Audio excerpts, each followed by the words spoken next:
강사님을 소개하겠습니다. 충남 직업전문학과 컴퓨터 교수님입니다. 변유철 강사님. 자, 많은 박수 부탁드립니다.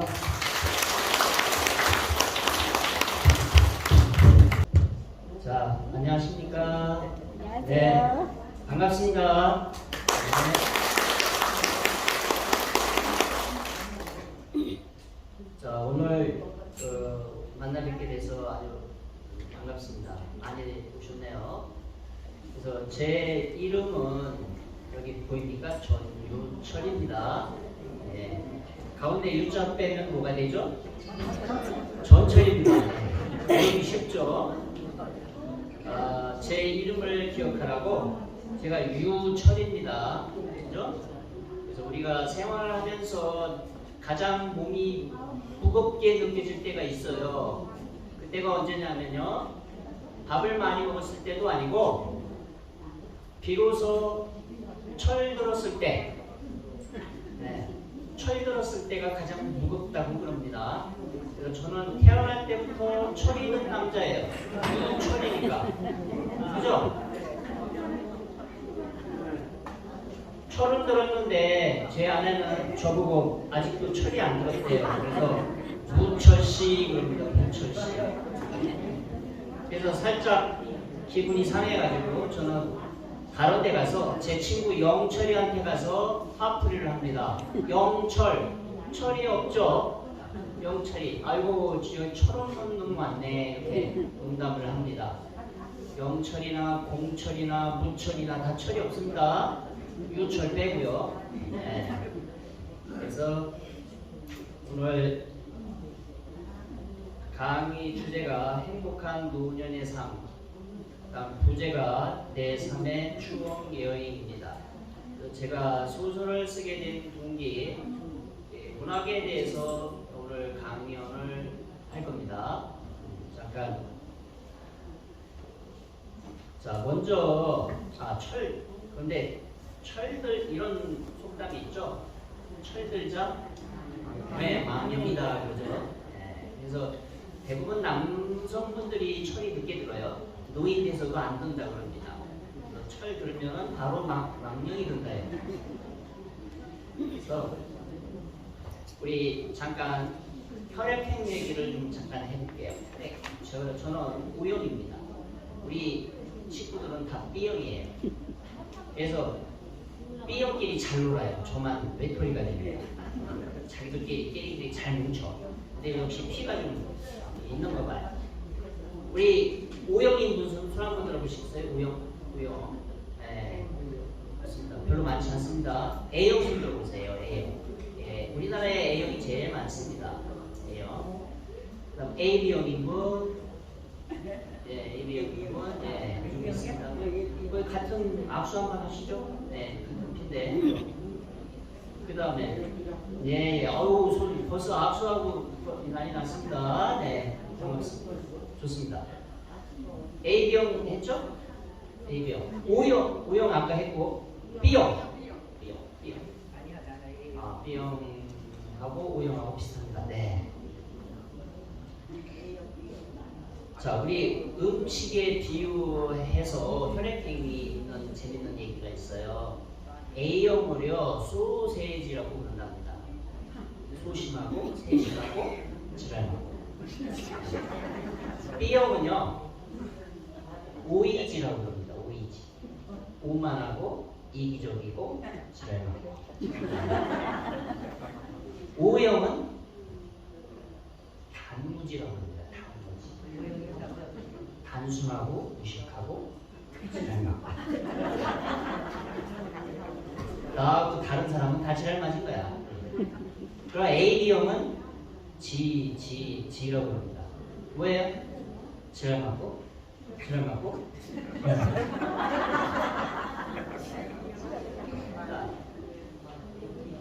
그래서 제가 음식점에 가서 유난히 관찰을 해봤어요. 음식점에 이렇게 상이 다 차려져 있죠. 회식 자리 같은데 약속이 다 해놨으니까 반찬이 쫙 널려 있습니다. 그러면 숟가락, 젓가락을 O형이나 AB형인 사람은요 숟가락을 잡더라고요. 그분들은 좀 다혈질이야. O형은 갑자기 화가 난다든지 좀 혈압이 오르는 경우가 많아요. 저도 가끔 그래요. 다혈질이야. 항상 그러니까 목이 타. 자기 스스로 목이 타. 그래서 시원한 국물을 떠먹는 거예요. 동치미 국물이라든가. 네, 없으면 물이라도 마시겠죠. 근데 A형하고 B형은요 좀 비교적 차분해요. 그래서 젓가락을 먼저 잡아요. 그래서 가장 거기서 맛있는 밑반찬을 이렇게 먹더라고요. 그래서 회식 자리 가면은 이렇게 유심히 보세요. 저 사람이 젓가락을 먼저 잡나 숟가락을 먼저 잡나 이렇게 봐서 아, 너 이 혈액형이 뭐야? 이렇게 보면 대충은 맞을 겁니다. 그런 경우가 있어요. 근데 혈액형이 각각 다른 4명이 카페에 가서 이야기를 하다가 밖으로 무슨 일이 있는지 뭐 마음에 안 드는지 밖으로 나가버리는 친구는요 B형이래요. 근데 A형은 분석을 해요. 저 친구가 여자가 좀 말썽이 있다는데 고민이나 뭐 이렇게 분석을 하는 건 A형이에요. 근데 제가 왜 나 때문에 내가 뭐 잘못해서 나가버렸나? 이렇게 고민하는 사람은 A형이랍니다. 네. 근데 O형은 그랬거나 말거나 신경 안 써. 그러면 신경 안 써. 이렇게 제가 오늘요 휴대폰을 잃어버리고 왔어요. 안 가지고 왔어. 되게 중요한 타임에. 그래서 지금 여기 어르신 조혜자 어르신께서 휴대폰을 빌려줘가지고 동영상을 촬영을 하고 있어요. 아 이거 나이 들수록 점점 자꾸 잊어먹습니다. 그죠? 이제 우울증도 들어오고 우울증이 심해지면은 치매죠. 치매가 이제 많이 가장 무서운 게 치매라고 그럽니다. 그죠? 뭐 암이나 뭐 다리 다치고 뭐 이런 거는 그냥 본인이 괴로운데 치매는 본인이 괴로운 게 아니라 본인은 행복하답니다. 치매 걸린 분들은 세상 모르니까. 근데 주변 분들이 굉장히 괴롭죠. 수발을 하려면. 그래서 건망증과 치매에 구분하는 방법이 저처럼 휴대폰이 어디 있는지 휴대폰을 안 가지고 오거나 휴대폰이 어디 있는지 모르는 사람은 건망증이고요. 휴대폰을 이렇게 들고도 이게 무슨 어디에 쓰는 물건인지 모르면은 치매랍니다. 안경을 안 쓰고 왔는지 썼는지 모르는지 잃어버린 사람은 건망증이고 안경을 보고도 이게 뭐 하는 거지? 이게 왜 갑자기 꺼집니까? 네. 그거는 치매랍니다. 그래서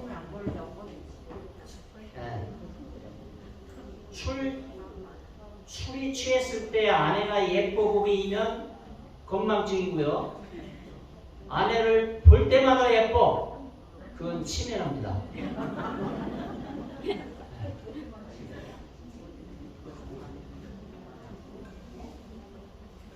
남녀가요 이렇게 사귀다가 남자 여자가 사귀다가 판단력을 잃으면 결혼을 한답니다. 살다가 자제력을 잃으면 이혼을 한대요. 네? 자제력을 잃으면 이혼하겠죠. 그러다가 기억력을 잃으면 재혼을 한답니다. 옛날 기억을 모르는 거야. 그런데 그 재혼도 다른 사람하고 하면 괜찮은데 전 남편이나 전 아내하고 하는 사람이 있어요. 그죠? 주위에 이쪽 재결혼한다고? 그런 사람은 거의 기억력을 잃은 수준을 넘어서 치매 수준이라고 합니다. 내 삶의 추억 여행을 떠나보겠습니다. 젊은이는 추억을 만들어가지만 노인은 추억을 반추한다는 말이 있습니다. 그죠? 그래서 추억이 많아야 노년이 행복한 거죠. 추억거리가 없으면 정서적으로 굉장히 삭막합니다. 그래서 지금이라도 여러분들은 추억을 많이 쌓아야 됩니다. 그죠? 어떤 행사가 있으면 자꾸 참여하는 거예요. 네, 빠지지 말고. 그래서 여기 오신 분들은 어르신들은 그래도 굉장히 활동적이고 적극적인 분들이에요. 근데 여기 안 오신 분들이 문제예요. 안 오신 분들. 안 오신 분들은 이제 우울증에 거기에 치매될 확률이 많아진단 말이죠. 그래서 저는 제 고향은 여기 당진입니다. 당진. 지금은 시인데 옛날에는 군이었습니다. 여기에서도 저쪽 무광면 저기 가요. 완전히 들이었어요.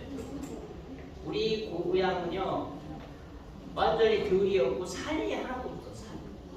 그래서 어렸을 때 자랄 때 저 멀리 저쪽 아산 넘어 그쪽에 산만 보였어요. 그래서 막연하게 그 머리 희미한 산만 바라보면서 살았어.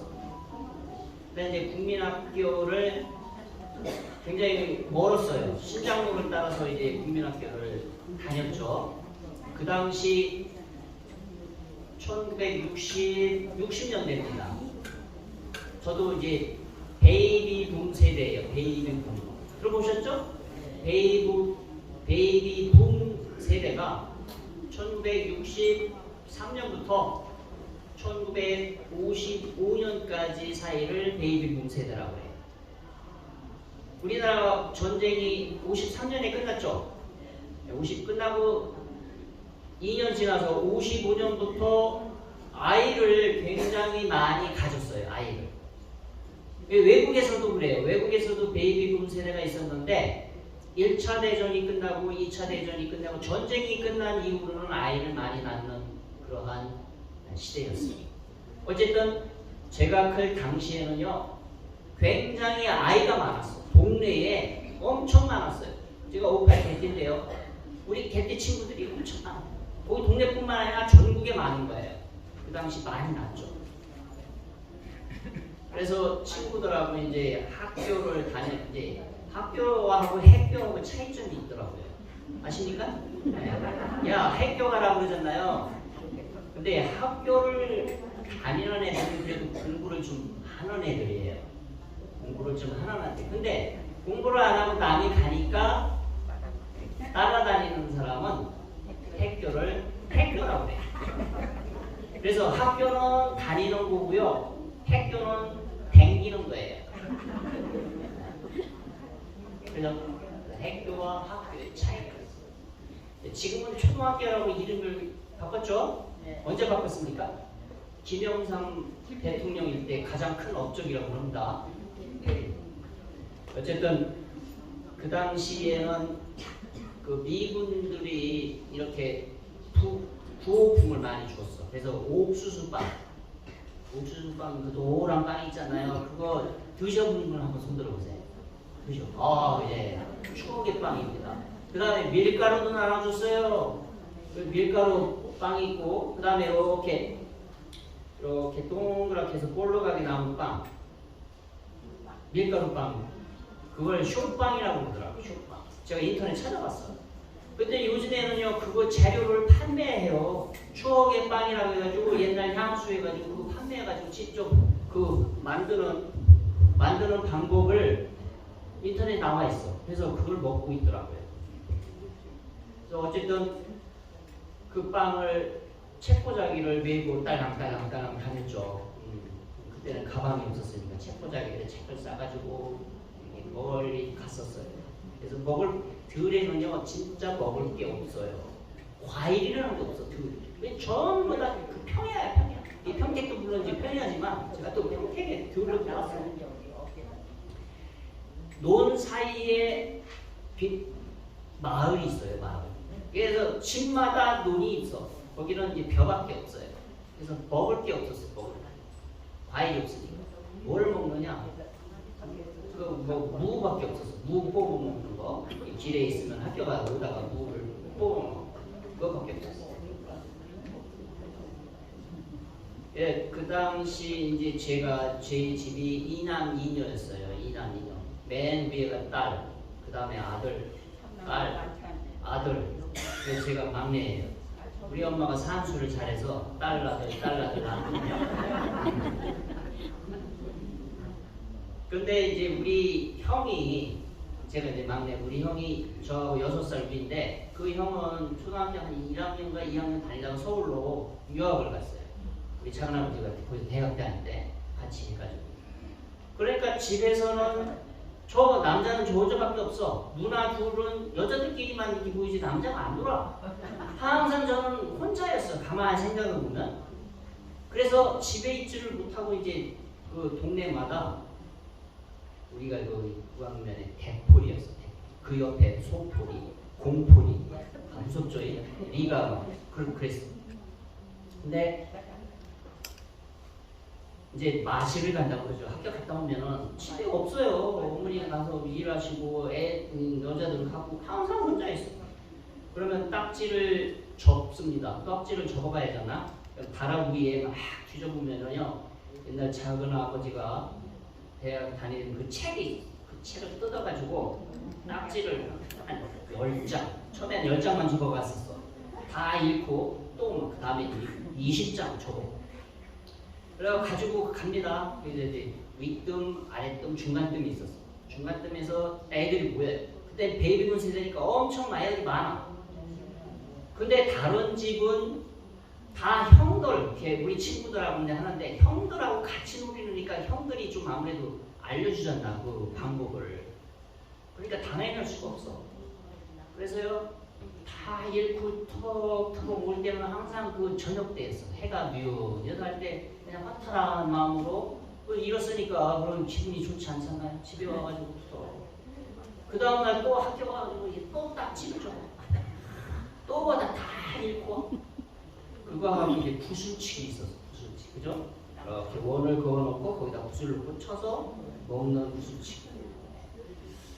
그런 것도 항상 저는 이 방법을 몰라가지고 이뤘어. 형이 있었으면 참 좋았겠다는 그런 생각을 많이 했었습니다. 그래서 형은 이제 방학 때 먹는 거예요. 방학 때. 그래서 그때는 오래간만에 만나니까 잘 해주죠. 그렇게 이제 지내고 둘이니까 축구, 배구를 했는데 운동장에서 하는 게 아니라 운동장은 이제 학교가 머니까요. 앞쪽에 머니까 가지 않고 주위에 그 추수가 끝나면 별을 베잖아. 그 별을 거기서 하도 놀아가지고요.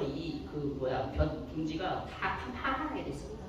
거기서 축구, 배구 이런 걸 많이 하면서 자랐어요. 그러다가 이제 제가 중학교를 이제 진학을 했죠. 저쪽에 합덕이라는 중학교가 있어요. 그 중학교를 다녔어요. 자전거를 타고 다녔죠. 굉장히 멀었죠. 십리길이라고 했으니까. 그때는 포장도 안 되고 그냥 다 비만 오면은 엉망이었어요. 그러니까 비가 오면 자전거를 못 탔어. 그 당시에는 마이크로 버스가 다녔어요. 그때만 이제 버스를 탔죠. 멀미 해가지고 한 번은 죽을 뻔했습니다. 처음에 버스를 타고. 그렇게 하다가 제가 2학년 때 이제 자전거를 어떻게 배웠냐면 초등학교 때를 집에서 혼자 자전거를 배웠어요. 자전거도 날씬한 게 아니라 이 무거운 자전거 있죠. 그 자전거를 해서 배웠어요. 그래서 학교까지 타고 갔는데 그 교감 선생님한테 걸려가지고 왜 자전거를 끌고 왔느냐 그러는 거예요. 네, 안 하셔도 되겠습니다. 그래서 국민교육원장을 외우라고 그러더라고. 그 당시 국민교육원장을 꼭 외우라고 그랬어요. 외워보셨죠? 그래서 그걸 외워가지고 그냥 벌을 면했는데요. 중학교 2학년 때 제가 반에서 1등을 한 적이 있어요. 1등을 했어요. 그랬더니 우리 누나가 제 1등 했대. 이 아버지가 그래 읍내에 나가가지고요 자전거를 새 거를 사주는 거예요. 그래서 그 자전거 계속 타고 다녔어요. 그러다가 중학교 1학년 때 최초로 제가 제 이름을 달고 시를 발표했어요. 어디에 발표했냐면 교지가 있었습니다. 교지. 그래서 최초로 교지가 만들어졌는데 시가 발표됐는데 저는 시가 발표된지도 몰랐어요. 그거는 제가 쓴 시는 아니었어요. 우리 형의 친구가 편집장이었어. 교지 편집장. 그래서 그 동네 형이 내 이름으로 시를 발표한 거예요. 제목도 몰라요. 지금. 제가 안 썼으니까 잊어먹겠죠. 그래서 친구들이 야 너 좀 시 좀 쓰네. 너가 쓴 거야? 그러면 그냥 내가 안 썼던 마음을 못했어요. 그냥 그래. 그때부터 이제 시 좀 쓰는 아이네라고 인식이 되니까 제가 관심을 가진 거예요. 이제 책을 읽기 시작하는 거예요. 조금 관심 가졌죠. 그래서 뭐 선생님들한테 편지도 많이 쓰고 뭐 그랬어요. 관심을.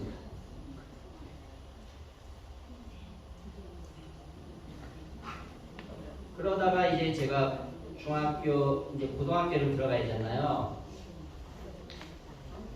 고등학교를 서울로 나도 형처럼 유학을 가야지 해가지고 시험을 봤는데 떨어졌어요. 보기 좋게 떨어졌어요. 그때는 전기가 있고 후기가 있었어요. 학교 진학하는데. 근데 이제 후기도 서울로 못 가고 이제 갔는데 가까운 학교는 다 이미 찼어요. 그래서 저쪽 당진 가는 쪽에 학교로 들어갔어요. 그러면서 이제 상실감이 굉장히 컸습니다. 이제 모레 공부도 하기 싫고 이렇게 볼 집안을 이제 뒤져보니까 그때 비로소 책이 보이는 거예요. 제 눈에 전집이 있는 거예요. 책이 러시아의 도스토옙스키, 죄와벌, 톨스토이, 부활, 뭐 안나 까라나이나 이런 작품들. 그 다음에 어네스트 헤밍웨이 작품들이 있는 거예요. 네? 나중에도 읽었지만 제 어네스트 헤밍웨이를 굉장히 좋아했어요. 그분은 사진을 딱 봤는데 수염을 쫙 지르고요. 헤밍웨이가 야, 이 사람 멋있다. 그리고 작품을 읽기 시작한 거예요. 그래서 그분 작품이 뭐가 있습니까? 노인과 바다, The Old Man and the Sea. 노인과 바다죠. 누구를 위하여 종을 울리나? For whom the bell tolls. 무기여 잘 있거라. A farewell to arms. 저는 이렇게 원서를 읽었어요. 책을. 제목만요. 제목만. 나중에. 그래서 이 러시아 문학을 많이 읽었는데 도스토옙스키의 죄와벌을 이제 읽는데요. 우리나라는 전유철하면 세자밖에 안 되잖아. 소설에서 유철은 뭐 했다 이렇게 하면 얼마나 좋습니까? 근데요 주인공 이름이 라스콜리니코프 이렇게 나오는 거야. 그 주인공이 읽기가 힘든 거야. 도스토옙스키 그냥 도스토옙스키가 아니에요. 풀 이름은 표도로 미하로비치 도스토옙스키 이렇게 나가는 거야. 얼마나 길은지 몰라요. 우리나라가 참 장점을 있죠. 세자밖에 안 되니까. 세자밖에 안 되다 보니까 영자 하면은 굉장히 많잖아. 우리나라의 이름이. 그래서 그 안네 까레나이라는 톨스토이 작품에 이런 대목이 나와요. 맨 처음 대목에 행복한 가정은 비슷비슷하게 행복하지만 불행한 가정은 여러 가지 제각각 불행하다 그랬어요. 맞는 말인 것 같아요. 그죠? 집안에서 행복한 건 서로 비슷하게 행복하지만 불행한 가정은 참 이유도 많아. 이유 가지각색으로 불행하다. 이게 명작의 맨 첫 대목에 나오는 대목이에요. 이제 노인과 바다의 작품을 잠깐 소개할게요. 많이 읽어보셨을 거예요. 영어로 The Old Man and the Sea입니다. 노인이 주인공입니다. 그래서 어부였죠. 어부. 청년 시절에는 그래도 유명한 어부였어요. 근데 이제는 좀 늙어서 사람들이 이제 고기도 잘 못 잡아오고 조금 이제 무시를 당하는 그런 시대였어요. 그래서 안 되겠다. 나는 아직도 옛날에 그 명성을 아니던 어부를 한번 보여줘야겠다. 그래서 출항을 합니다. 고기를 잡으라. 그래서 뭐를 놨습니까? 큰 다랑어, 굉장히 큰 다랑어를 딱 낚아요. 근데 고기가 하도 커가지고 배 끌어올릴 수가 없어. 그 고기하고 사투를 벌이는 게 작품입니다. 그래서 3일 밤낮을 그 잡은 고기와 사투를 벌여. 이거를 또 때려주고 이렇게 그 인간의 의지를 가장 잘 표현했다 해서 이게 바로 노벨 문학상을 받은 작품입니다. 그런가 봐. 그래서 마침내 3일 뒤에 끌고 오죠. 부두로 막 와. 사람들이 야 고기를 잡아온다 막 사람들이 몰려오는데 중간에 어떻게 됐습니까? 끌고 오는 동안에 다 상어한테 고기를 뜯겨 먹히죠. 살점을 다 뜯어먹히고 뼈만 끌고 온 거예요. 뼈만.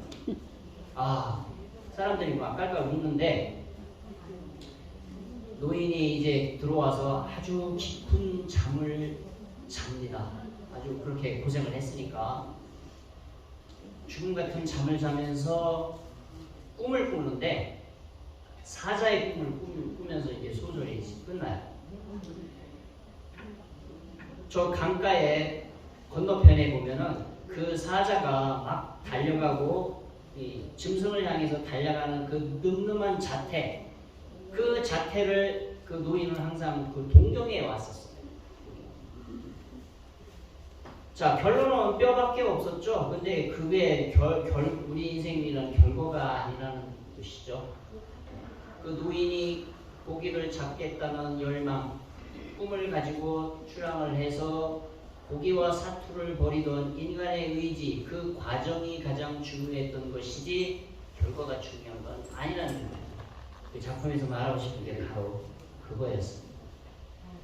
한 가지 더 여러분이 헤밍웨이 작품 중에서 켈리 만자르의 눈이라는 소설이 있어요. 켈리 만자르의 눈입니다. 거기에서 켈리 만자르의 표범이 나온 거예요. 노래, 조용필의 노래 들어보셨죠? 그 가사가 그 소설을 배경으로 해서 작사를 한 거예요. 켈리 만자르의 표범이라는. 제목은 켈리 만자르의 눈입니다. 거기에 무슨 대목이 나오냐면 맨 처음에 프롤로그로 남아프리카에서 가장 높은 산은 킬리만자리 산으로 해발 17,050피트에 해당된다. 근데 그 산정에는 한 마리의 표범이 얼어붙어 죽어 있었다. 근데 왜 그 표범이 그곳에서 죽어 있는지에 대해서 말하는 사람은 아무도 없었다. 이렇게 나오고 이제 소설이 시작이 됩니다. 자, 생각을 한번 해볼까요? 표범하면은 밀림에서 그래도 왕자입니다. 자기를 해칠 동물은 없어요. 그러니까 어떻게 보면은 타고난 자체로서 편하게 살 수가 있어. 며칠에 하나씩 짐승을 잡아먹으면 끼니가 해결되죠. 그러다 보니까 안일하게 살아갈 수가 있어. 크게 노력을 하지 않아도 생존하는 데는 지장이 없어요. 그래서 다른 표범들이 그렇게 살아왔어. 다른 표범. 근데 이 한 표범은 뭔가가 좀 의식이 깨어있어. 의식이. 야, 이렇게 사는 게 맨날 정체된 삶이 이게 삶이냐. 저 앞에 턱 버티고 있는 저 킬리만자리 산의 세계는 뭐가 있을까? 정상을 한번 올라가 보자. 이렇게 마음을 먹고 올라가기 시작합니다. 점점 정상, 굉장히 높은 산이니까 꼭대기에는 눈이 덮여 있어. 눈이 얼어붙어 있죠.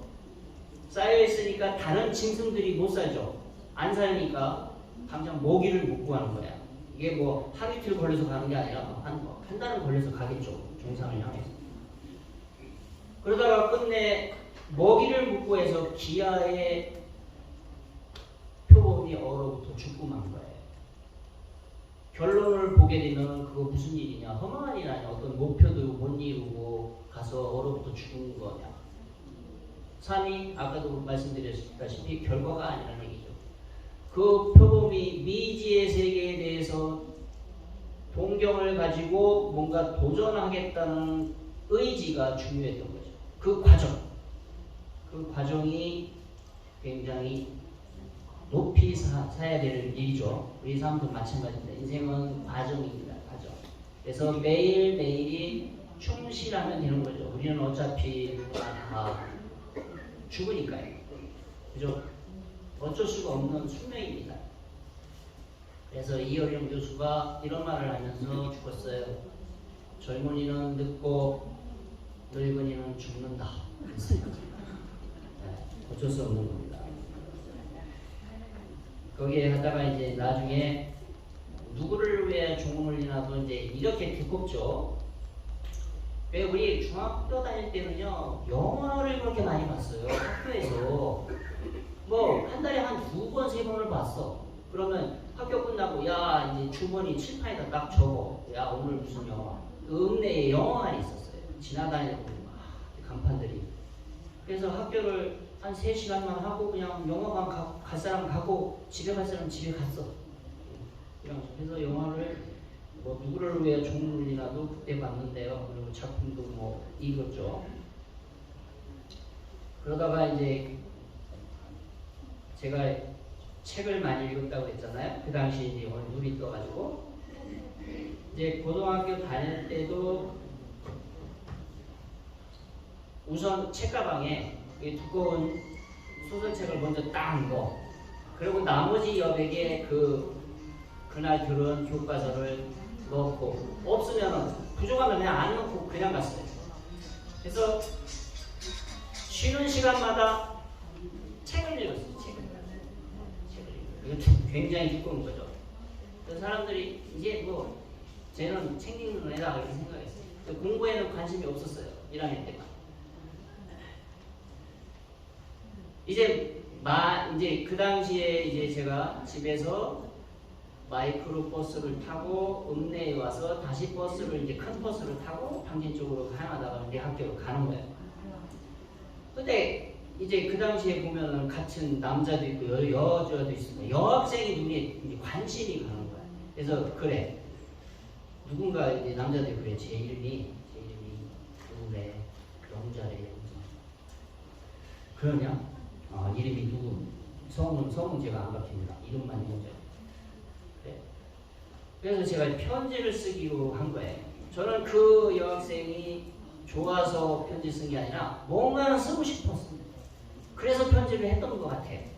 그래서 그 반이 여학생 반만 따로 있었어요.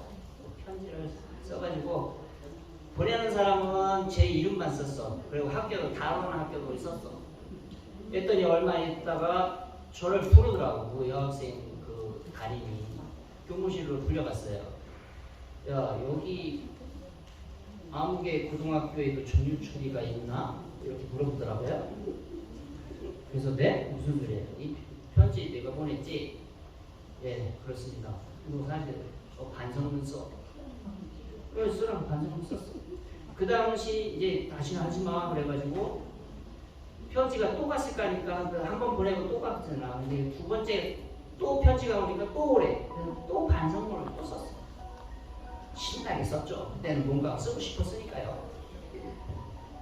그래서 나중에 반성문이 영어로 글로 벌이더라고요. 글로 벌 쓴다. 저 우스갯소리 하는 겁니다. 웃어보세요. 글로 벌. 글로 벌 쓴다. 근데 이제 안 되겠다. 학교로는 이제 편지를 못 보내겠다. 그래서 읍에서 살았으니까 읍내에다가 이름만 써가지고 편지를 이제 집으로 보냈어. 집으로요. 근데 얼마 뒤에 이렇게 집에 와서 저녁 때에 있는데 그 여학생이 찾아온 거야 우리 집을. 그래서 동네에 그 같은 반에 살았던 애하고 같이 온 거야. 혼자는 용기 있어도 못 왔겠죠? 그 여학생이 저도 깜짝 놀랐어. 그래서 이렇게 둘이가 이제 가는 거예요. 가서 왜 편지 보냈냐, 보내지 말라 그러던데 뭐 그때는 뭐 그게 하고 싶은 말은 안 했던 거예요. 그냥 뭐 대신 어쨌든 그러다가 뭐 그 당시는 이렇게 뭐 수학의 정석의 책을 가지고 있다고 여학생이 수학의 정석 홍성대장 그죠? 많이 보셨을 거예요. 그 책을 좀 빌려달라. 그래서 지금 그런 빌려가지고 그때부터 이제 예언이 이제 단 거예요. 근데 이제 얘기를 톡방을 걸어가면서 이제 한참 얘기를 했죠. 처음 이제 여학생을 만나서 얘기를 하는 거예요. 그러다가 이제 시간이 돼서 집으로 가는데 그 차비가 있냐고 물어보니까 차비가 있대. 그래서 여학생이 펄쩍 올라타더라고 가더라고요. 나중에 봤더니 그 여학생이 그 마이크로 버스 사장의 딸이었어요. 사장의 딸이요. 굉장히 부잣집이었어. 나 몰랐는데 나중에. 그래서 그 뒤로부터는 제가 이제 차비를 안 내고 다녔어요. 미리 얘기를 해놓은. 그러다가 이제 고등학교 1학년 때 이제 우열반을 받는데요. 반을 이제 잘하는 성적 순으로 반을 하나 생겼대. 그때부터 제가 정신이 바짝 들어가지고 공부를 하기 시작한 거예요. 그래서 이제 뭐 우수한 성적으로 딱 우열반에 들었어. 그러면서 고등학교 2학년 때 우리 학교도 교지를 만든대요. 선배들이 돌아가면서 작품을 내래, 수필내고 시내고. 마침 저는 이제 그때 하숙 생활을 했었어요. 이제는 너무 멀어서 안 되겠다. 하숙을 하는 게 유행이었어 그 당시에. 하숙 생활을 하면서 이제 소설을 쓰기 시작을 했는데 우연하게 쓰기 시작해서 수필 쓰다가 그래서 저 지금 쓰고 있으니까 조금만 기다리세요 해서 나중에 발표를 했어. 교재에는 제 소설이 딱 하나 들어갔다. 그리고 그 사귀던 여학생을 향해서 시를 썼는데 그 시하고 두 개를 발표를 했어요. 그 뒤부터 이제 다른 국어 선생님으로부터 제가 이제 주목을 받기 시작해요. 너 오라고 해가지고 그 선생님도 하숙을 했는데 하숙방에 오라고 그러더라고요. 그래서 문학에 대한 얘기를 굉장히 많이 가르쳐 줬어요. 저한테. 네. 그래서 3학년 때도 다시 소설을 썼어요. 제목이 소설 찾는 소설가였어요. 그 선생을 주인공으로 해서 제가 쓴 거예요. 내가 그 선생님하고 생활했던 내용을 그 작가의 내용을 썼어. 그래도 이제 교지로 발표를 했어요. 이제 제가 어린 시절에 그 얘기를 안 했군요. 제가 가장 중요한 얘기인데 국민학교 때 이렇게 놀다가 하도 심심해 혼자 있으니까 이렇게 멀리 보면 우리 아버지가요 이웃마을로 갑니다. 이웃마을로 사라져. 점점 사라지다가 나중에는 한정점이었다가 없어지는데 우리 아버지가 그 동양화를 좋아해서 동양화 아시죠? 그래서 그 사이에 환원을 많이 해. 네. 그래서 우리 집이 그래도 좀 살았어요. 그 동네에서는 좀 사는 편이었어요. 근데 우리 아버지가 도박을 해서 해마다 그 돈을 팔아야 됐어. 도박비를 갚아야 돼요. 노름꾼이죠. 그래서 우리 마을이 아니라 먼 이웃 마을로 원정을 하는 거야.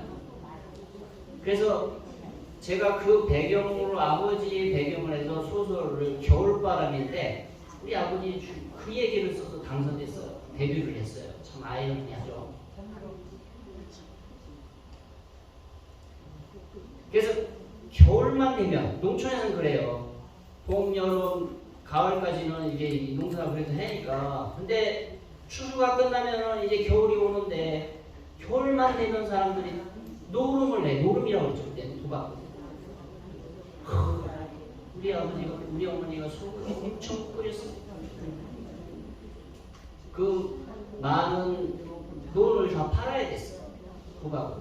그러다가 나중에 끝내는 쫓겨다니고 이 막 도박빚에 시달리다가 이제 나중에는 서울로 이사를 갔어. 이사를 갈 수밖에 없었어. 우리 형이 이제 가끔 이제 고등학교를 졸업할 당시에 대학 합격하고 집에 내려왔는데 우리 형이 그 사실을 그 전부터 알았는지 그때 알았는지 아버지에 대해서 알아. 그래가지고 막걸리를 마시고 막 술이 취해가지고 우리 아버지 그럴 수가 있습니까? 네? 기왕에 도박하려면 또 따와야지 왜 다 읽냐고 막 너발 내발 막 혼살주술 하는 거예요. 이 형이 그럴 줄 몰랐어. 나는 그냥 공부만 잘하면 서울 유학생으로 생각했는데 그렇게 농땡 치고 아버지한테 대들고 그러다가 서울로 올라가 그랬어. 그 뒤로 사이가 굉장히 안 좋았죠. 그래서 우리 좀 시간이 좀 촉박하네요. 5분 남았는데 그래서 제가 말씀드리고 싶은 거는 이제 제 등단 얘기는 아니고 우리 노인에 되면 한이 많아. 한이 그죠? 한이 많아. 그래서 우리 어머니가 즐겨 듣는 노래가 있어요. 인생이에요. 인생 아시죠? 운명이 나를 안고 살았나 내가 운명을 안고 살았나 네. 굽이굽이 살아온 자웅마다 서러운 가시밭길 서러운 내 인생 다시 가라 하면 나는 못 가네. 마디마디 서러워서 나는 못 가네. 네, 그런 문에 있죠. 예? 그게 유계영이라는 가수인데요. 그 가수가 2000년도 초에 이것이 인생이다라는 주인공으로 나왔었어요. 출연을 했는데 그거를 보고 이 가사를 쓴 작사가 무명 작가야. 작가가 썼어. 김혜숙이라는 작가예요. 2003년도에 이 노래가 만들어진 거예요.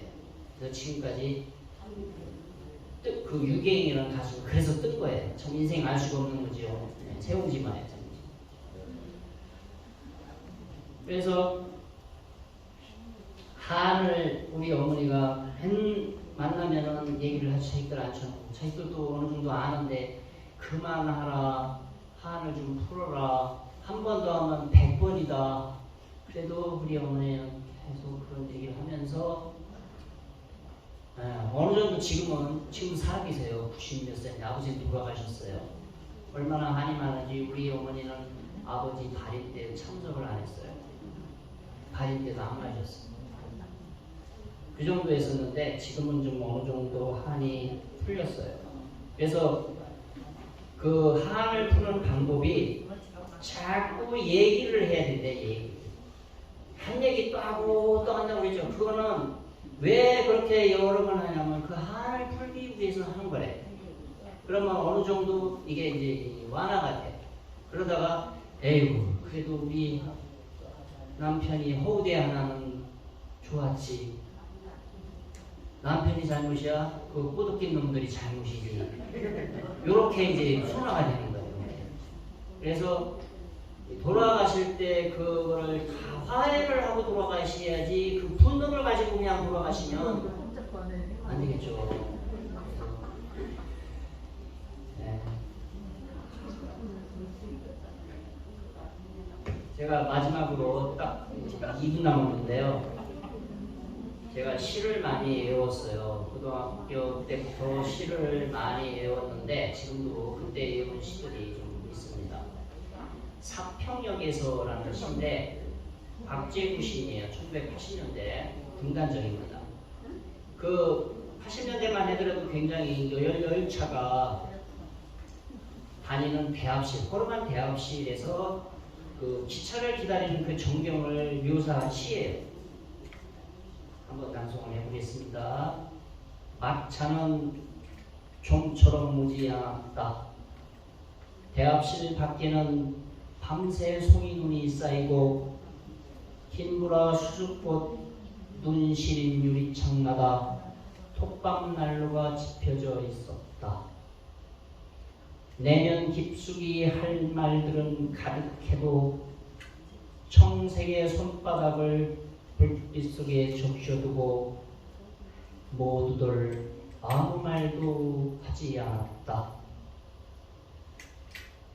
산다는 것이 때론 한 두릅의 굴비, 한 광주리의 사과를 만지작거리며 귀양하는 기분으로 침묵해야 한다는 것을 모두들 알고 있었다. 오래하는 기침소리와 쓴약 같은 담배 연기 속에서 싸룩싸룩 눈꽃은 쌓이고 그래 지금은 모두들 눈꽃의 화음에 귀를 적신다. 자정 넘으면 낯설음도 뼈아픔도 다 소란인데 단풍잎 같은 열차를 타고 이 열차는 또 어디로 흘러가는지